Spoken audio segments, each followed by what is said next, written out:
Recording start कर fill किया ये साइड।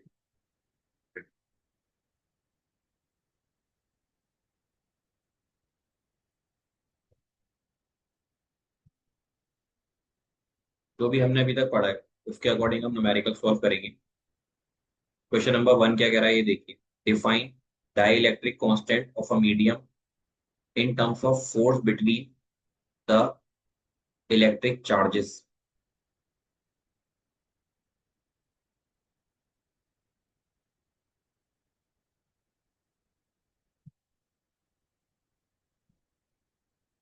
ठीक क्या कह रहा है। आप लोगों ने कूलम्स लॉ पढ़ा होगा। बेसिकली हमारा जो आप मोटिव है वो यही है कि हम क्वेश्चन सॉल्व करेंगे चैप्टर वाइज। एक लेक्चर 2 लेक्चर जितने में भी हमारा चैप्टर हो पाएगा उसको करेंगे।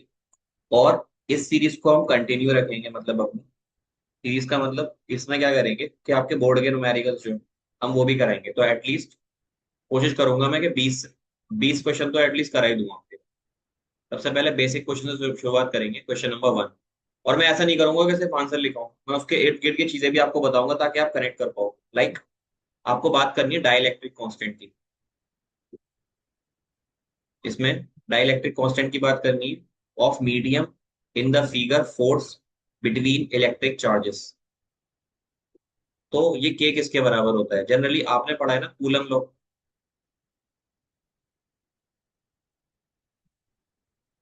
कूलम्स का लॉ बताएंगे फरहान क्या होता है कूलम्स लॉ?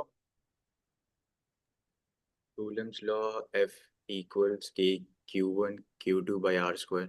जी। तो यहाँ पर आपके पास दो चार्जेस होते हैं, Q1 Q2। इन दोनों के बीच की दूरी होती है, तो वो दूरी होती है R। एक बहुत फैमिलियर क्वेश्चन यहाँ से आता है, इसको लिखाने के बाद उसकी बात करूंगा। कूलम्स लॉ कहता है कि जो दो चार्जेस के बीच में फोर्स लगता है वो प्रोपोर्शनल होता है Q1 Q2 के। और वही फोर्स इनवर्सली प्रोपोर्शनल होता है इन दोनों की सेपरेशन डिस्टेंस के स्क्वायर की। मतलब जितनी ज्यादा सेपरेशन डिस्टेंस बढ़ाओगे आप, फोर्स उतना ही काम होता चला जाएगा। अब इन दोनों को आप कंबाइन करो। This is your equation number 1, this is your equation number 2। ये सारा काम जो करा रहा हूँ मैं कूलम्स लॉ के लिए करा रहा हूँ। तो ये प्रोपोर्शनल आ जाएगा किसके? Q1 Q2 by R square के। एंड अगर मुझे यहाँ से फोर्स किसी कांस्टेंट के बराबर रखना है तो वही कांस्टेंट हमारा होता है के। इसी को बोलते हैं dielectric constant. Q1 Q2 by R square, ये हमारा डाइलेक्ट्रिक कांस्टेंट होता है। और इसका मीनिंग क्या होता है मैं बता देता हूँ।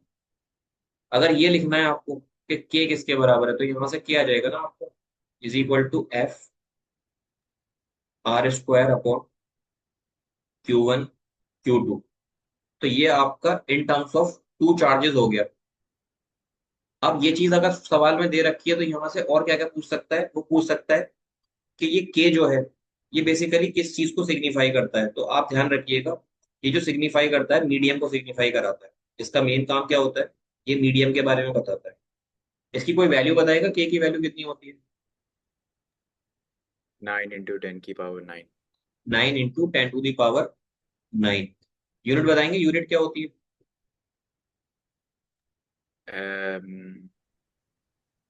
कोई बता सकता है दोनों में से? NM तो NM newton square metre coulomb square inverse. पर कूलम स्क्वायर। जी, न्यूटन मीटर स्क्वायर पर कूलम स्क्वायर। तो ये आपका के है।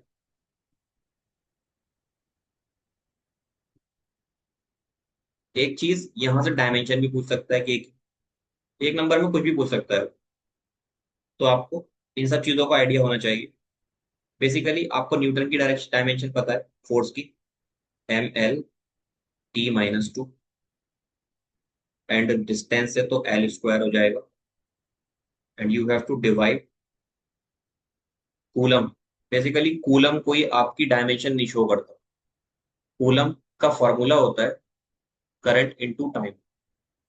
तो बेसिक क्वांटिटी में डायमेंशन लिखते हैं आप, तो ये हो जाता है area, sorry ampere into T, eighty. अब आप Q1 Q2 को मल्टीप्लाई करेंगे तो ये हो जाएगा ए टी का स्क्वायर। यहां से अगर आप सॉल्व करके लिखोगे इसको तो देखो, एक m आएगा, l और ये दो l, l की पावर 3, t की पावर 2 नीचे है, ऊपर ले जाएंगे 4 हो जाएगी माइनस का, उसके साथ t की पावर -4 एंड a की पावर -2। क्लियर है डायमेंशन के की? जी। ठीक है, बस इतना सा सवाल था। इससे क्या क्या सवाल बन सकता है वो मैंने आपको लिखा दिया। ठीक है, आप इसको नोट कर लीजिए।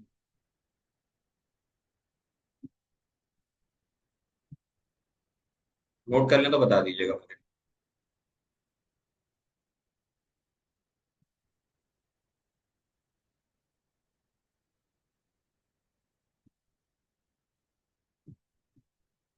और बहुत जल्दी भी नहीं है, क्योंकि अभी हम आराम आराम से भी क्वेश्चंस करेंगे तो इजीली हो जाएंगे हमारे क्वेश्चन। कीजिए इसको आप।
जी सर।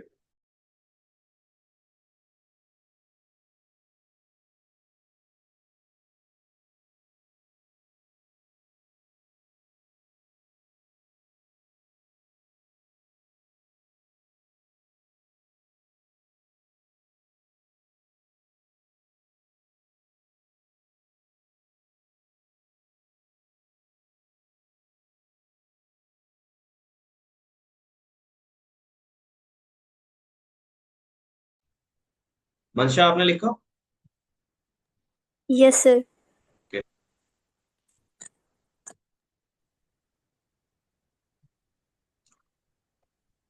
अब चलते हैं नेक्स्ट क्वेश्चन पर।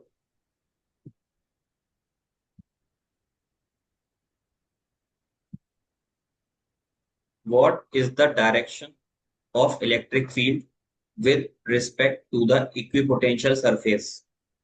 ऐसा कुछ नाम सुना है आपने इससे पहले? Yes sir. इक्विपोटेंशियल सरफेस के बारे में सुना है रेहान? जी। किस चैप्टर का है?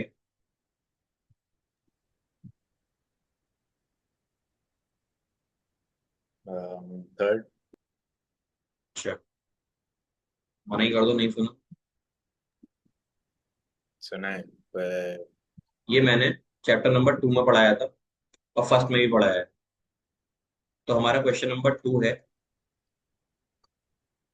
इक्विपोटेंशियल सरफेसेस क्या होता है?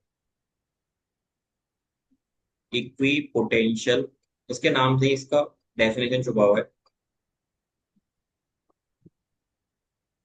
इसीलिए मैं सोच रहा था क्वेश्चंस कराने की, ताकि आप दोबारा से अपने नोट्स पढ़ो ना, तो आपको देखिए कि क्या पढ़ा था, क्या पढ़ना था और क्या पढ़ना चाहिए। जैसे मान लीजिए आपके पास ना सरफेस है ऐसे करके, ये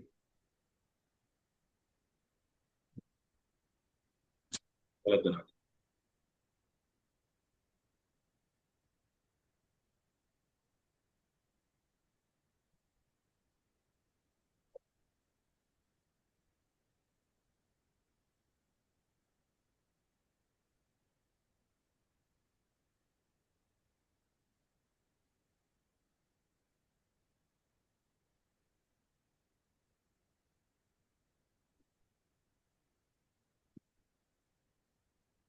देखिए ये मेरे पास डिफरेंट डिफरेंट सरफेसेस और ये मेरे पास इलेक्ट्रिक फील्ड जा रही है।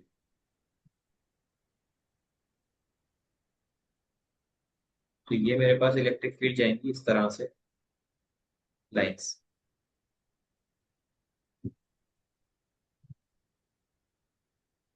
मैं एक रेफरेंस पॉइंट मानता हूँ जहां से मैं इलेक्ट्रिक फील्ड कैलकुलेट करूँ। ये है रेफरेंस पॉइंट। अब ये रेफरेंस पॉइंट आपके पूरे ऐसे सरफेस के लिए रहेगा, ऐसे कर। तो ये जो सरफेस आपको दिख रही है ना, ए, बी, सी, डी, ऐसे करके आपके पास चार सरफेसेस हैं। इन चारों सरफेसेस पर अगर आप सरफेस वन लो और सरफेस टू लो, इस सरफेस वन का नाम ले लो ए और इसका नाम ले लो बी, तो मुझे बताइए क्या पोटेंशियल वी और ए, वी ऑफ ए और वी ऑफ बी अलग अलग होंगे या सेम होंगे? यस सर, डिफरेंट होंगे। डिफरेंट होंगे। क्या होंगे मेरे यहाँ?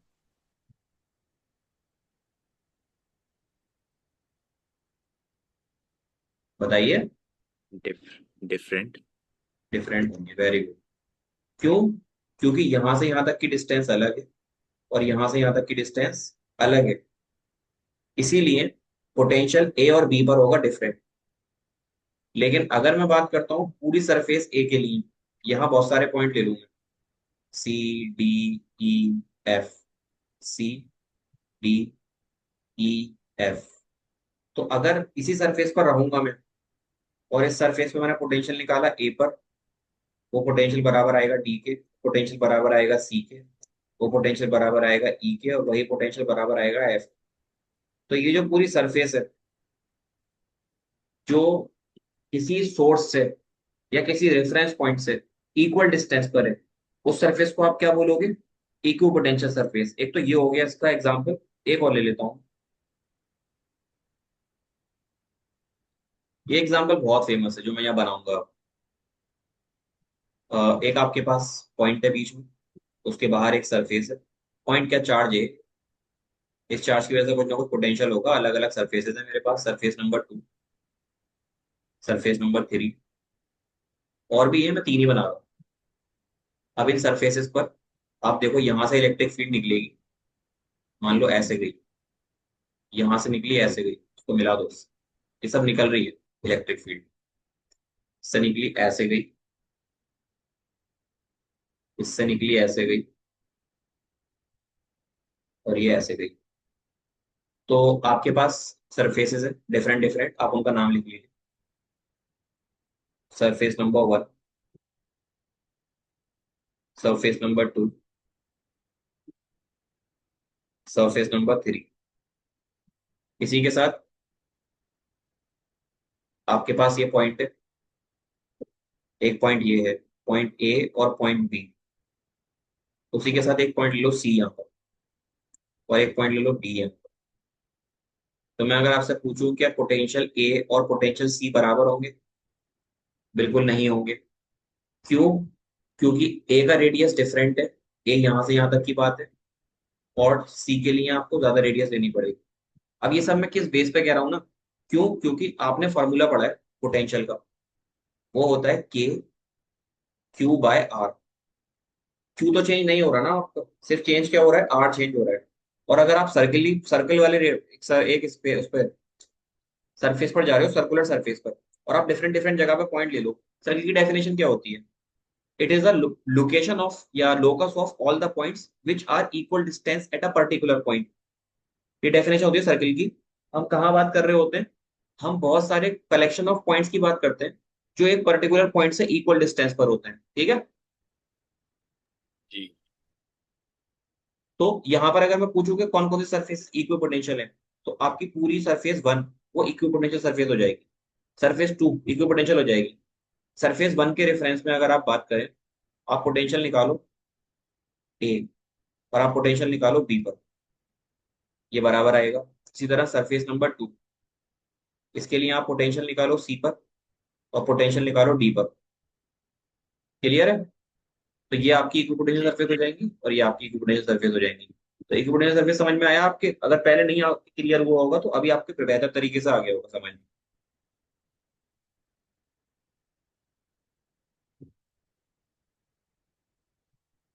तो इसको नोट कर लीजिए यहां से, मैं इसको थोड़ा बढ़ा देता हूँ।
सर लिख लिया।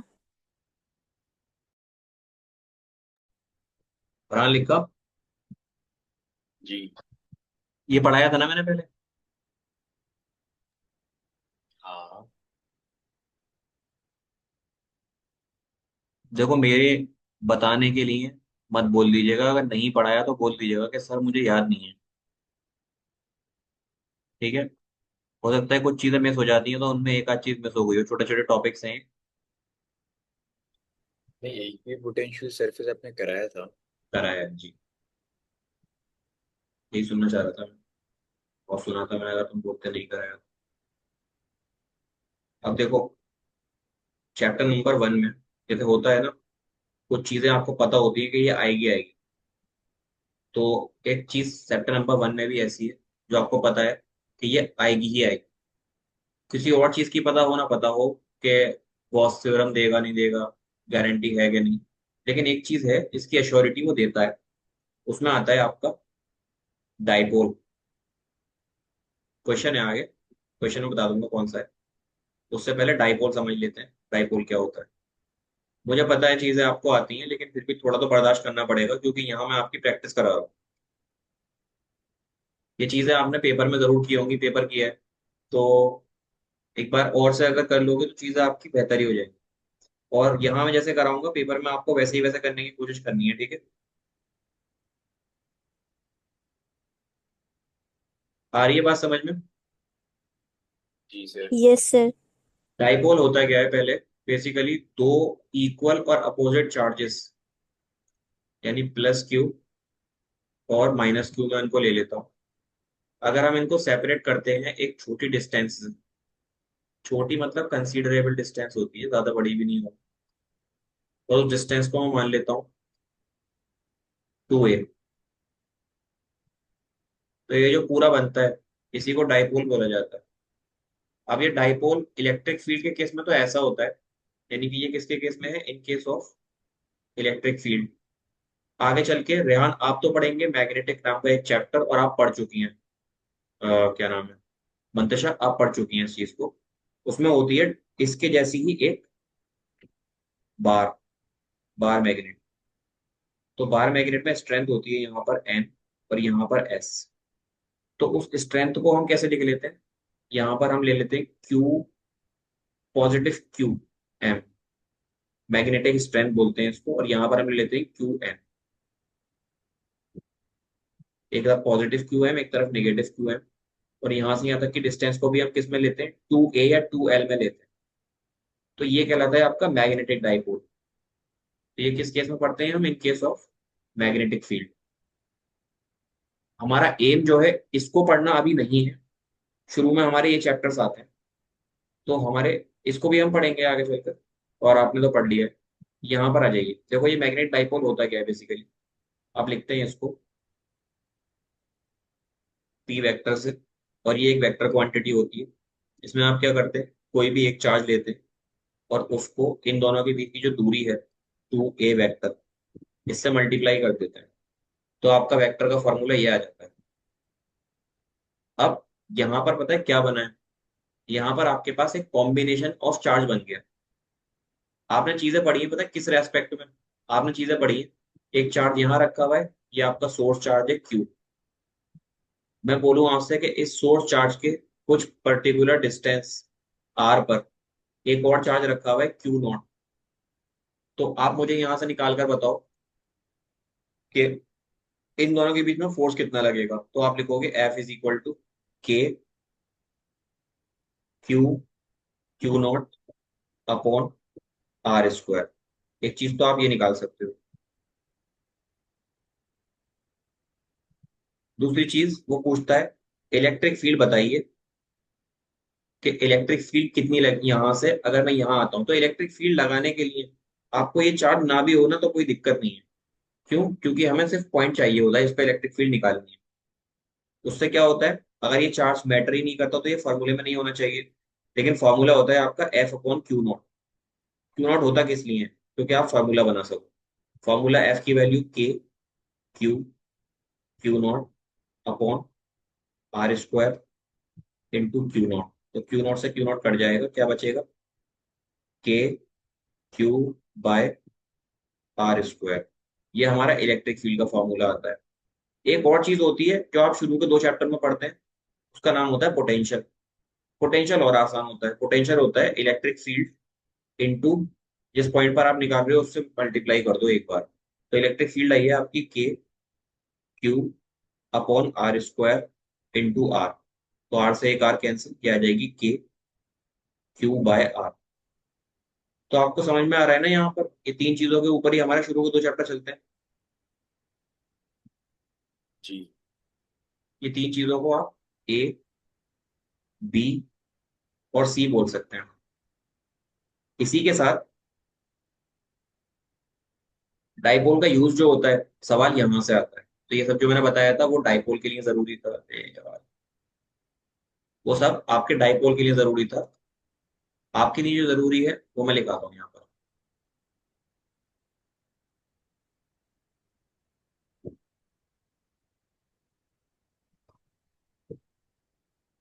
उसकी हेडिंग है, देखो दो चीजें कराऊंगा अभी जल्दी जल्दी। एक है electric field at N axial point. Electric field at, लिख दो अगर कर दोगे आप लोग बगैर देखे अभी, कभी दूं मैं करने को तो। Yes sir. क्यों भी डॉक्टर साहब, कर पाएंगे? जी। तो आगे बढ़ू या करा दो? आगे बढ़िए।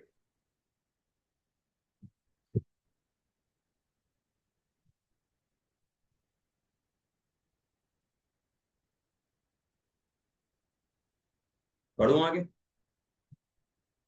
जी। अच्छा एक काम करो,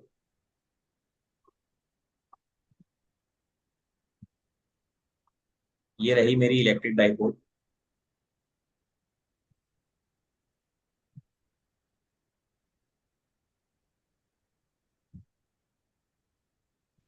और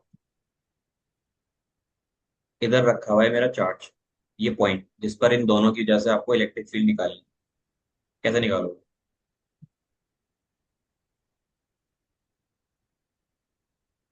कर दोगे?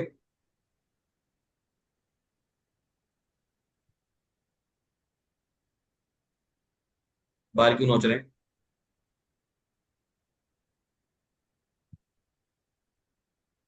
कर देंगे? नहीं। सर पी पॉइंट इन्फिनिटी पे है। नहीं नहीं, ये पी पॉइंट जो है, ये इन डाइपोल के सेंटर आर। से अगर देखा जाए तो आर डिस्टेंस पर है। अच्छा ओके, हाँ तो कर सकता हूँ। यहां से यहां तक की जो दूरी है वो है 2a। ठीक है, मैं करा देता हूँ। मुझे पता है आप लोग कर लोगे, फिर भी मैं करा देता हूँ। कर तो आप अगर नोट्स देख के भी करोगे तो सभी कर लोगे, और आप हो सकता है बगैर देखे भी कर लो, फिर भी एक बार कर लेते हैं इसको। देखो यहाँ पे क्या होता है, आप इसको थोड़ी देर के लिए सॉलिडिफाई कर लो, और यहाँ मान लो सेंटर ओ, ये पॉइंट है ए और ये पॉइंट है बी। तो मुझे बताइए, अगर मैं पी से लेके ए तक की दूरी निकालूंगा तो कितनी आएगी? हो जाएगी R-A। R-A। ए। और मुझे पी से बी तक की दूरी निकालनी है, वो कितनी हो जाएगी? R+A। ठीक है। जी। इलेक्ट्रिक फील्ड अगर दो अलग अलग पॉइंट से निकाल रहे हैं तो उसके लिए फॉर्मूला होता है ई नेट। और ई नेट किसके बराबर होता है? ई नेट बराबर होता है आपका E1 + E2। E1 का मतलब होता है इलेक्ट्रिक फील्ड पॉइंट ए पर निकालनी, और E2 का मतलब होता है इलेक्ट्रिक फील्ड पॉइंट बी पर निकालनी। तो इलेक्ट्रिक फील्ड का फॉर्मूला भी आप लिख कर आए पीछे, क्या था बताइएगा? F/Q। F/Q तो था। इन टर्म्स ऑफ के के बताओ। Q by R square. आप भी बताइए बेटा। फिर Q/R²। KQ/R²। अगर मैं ए पर निकालूं तो ए पर निकालने की जगह मैं लिख सकता हूँ electric field due to plus Q charge, और बी की जगह मैं लिख सकता हूँ electric field due to minus Q charge. लिख सकता हूँ। जी लिख सकते हैं। देखो ये सब चीज जो आप लिखो, इसमें एक दो चीजें और लिख लेना, जैसे आप ये लिख रहे हो, यहाँ पर लिखना let consider a point P where we actually put the value we put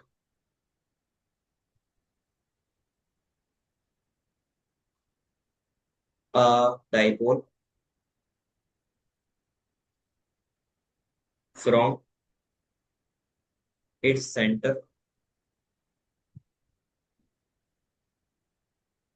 is at R. Dipole के सेंटर से जो पॉइंट आपने पी लिया है उसकी आर दूरी है। अब देखो यहाँ पर आप चाहो तो अलग से लिख सकते हो, electric field due to plus Q कितनी होगी? वो हो जाएगी KQ/R। यहाँ आर नहीं है, यहाँ आपको PA का स्क्वायर लिखना है। तो PA का स्क्वायर लिखने की जगह आप क्या लिखेंगे? +Q = KQ/, ये हो जाएगा R-A का होल स्क्वायर। हो जाएगा। जी।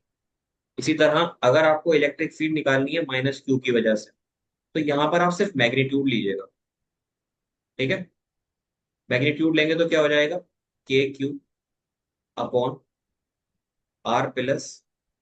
का होल स्क्वायर।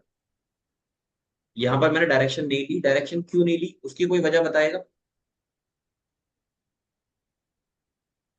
मैग्नीट्यूड की वजह से। किसकी वजह से? मैग्नीट्यूड। अच्छा, यहाँ मैग्नीट्यूड रखूंगा मैं इलेक्ट्रिक फील्ड अगर जोड़ूंगा तो, ये जो इलेक्ट्रिक फील्ड नेट निकाल रहा हूँ,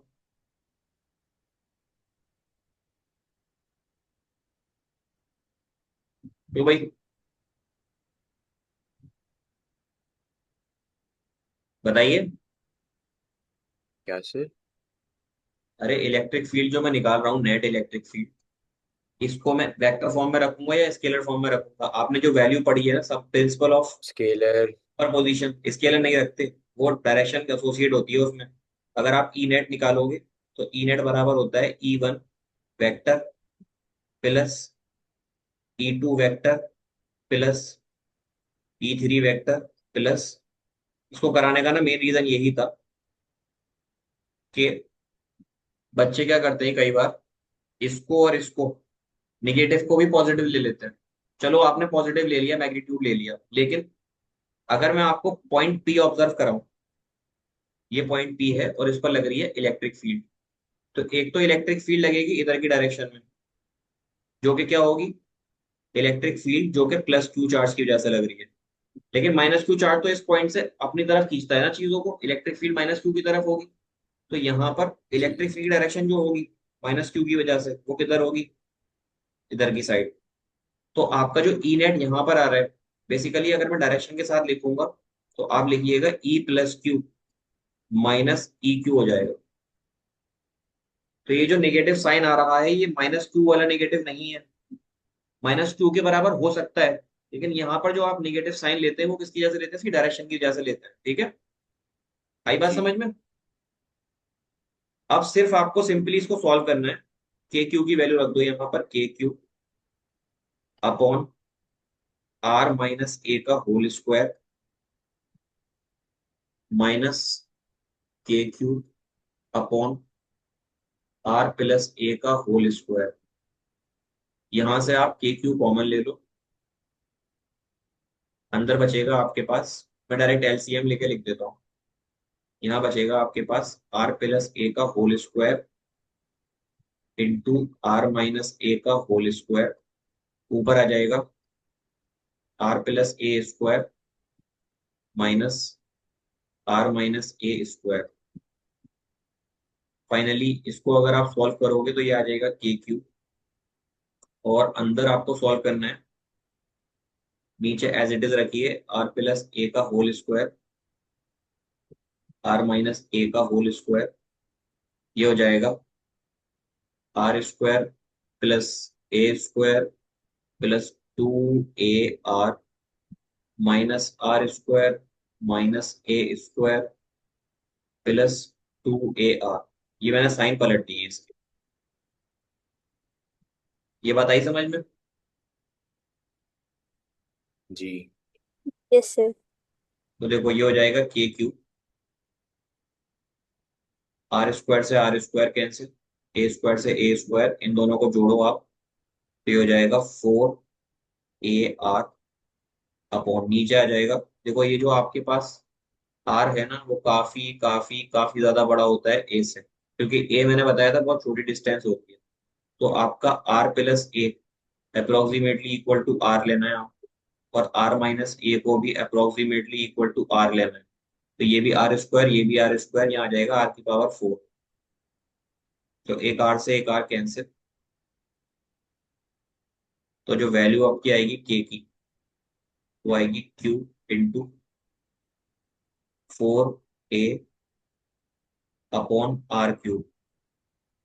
अब यहां से आप टू कॉमन लो, ये हो जाएगा K Q into 2A upon R cube, और इसको मैं लिख सकता हूँ 2K into P upon R cube. ये वैल्यू आती है आपकी ई नेट। क्लियर है? जी सर। ठीक है, यस सर। ये मीटिंग ओवर होने वाली है, आप दूसरी मीटिंग ज्वाइन कीजिएगा। ओके।